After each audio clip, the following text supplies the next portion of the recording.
change the E.G.R valve again on a 2006 Dodge Charger 5.7 Hemi police car.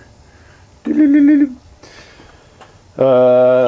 reason I have to change or I don't have to, but the reason I'm changing the E.G.R valve is because I changed the alternator and the alternator still sucks. It's whiny, so I'm changing it again. But I'm also changing the E.G.R valve, which is this guy. Bought it at the dealers.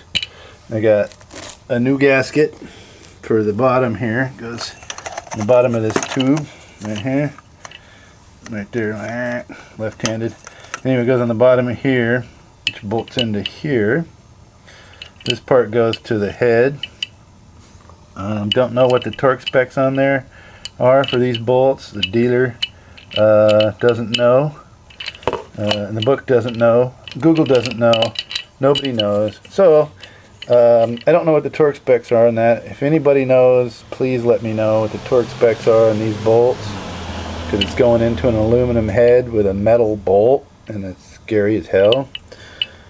So that's the new E.G.R. This is the tube that comes off of it, goes up to the intake manifold, where you find the stupidest gasket ever designed by man for hot air intake.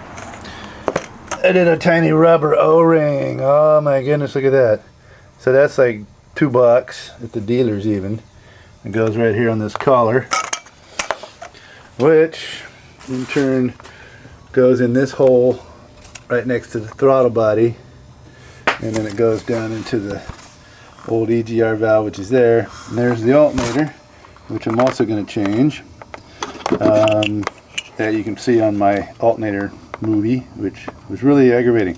So since I have to take this out again, the alternator, I'm going to change the E.G.R valve since I had 82,000 miles. The book says to change the E.G.R valve at 100,000. A lot of people say the car starts to spit or miss and stuff, which it's kind of doing on acceleration now and again.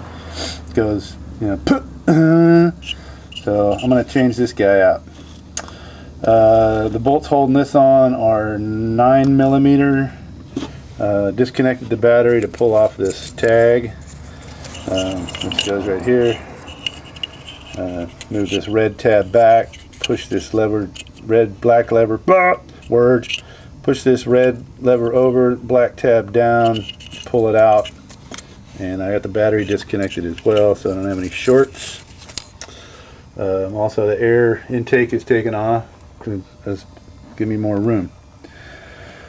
I'm not sure what size the bolts are that do to the head, but I'm going to find that out any second. Anyway, those are the new pieces down now, and I'm going to go ahead and take the alternator off and the E.G.R valve off, and then we'll take another look. Okay, this is what it looks like with the E.G.R valve out. There's a freeze plug behind it. There's the hole for the E.G.R valve right there. Scraped any old gasket material off. Alternator is also out of the way, right over there. Bolts up to right there. Bunch of two other bolts down there, and one on the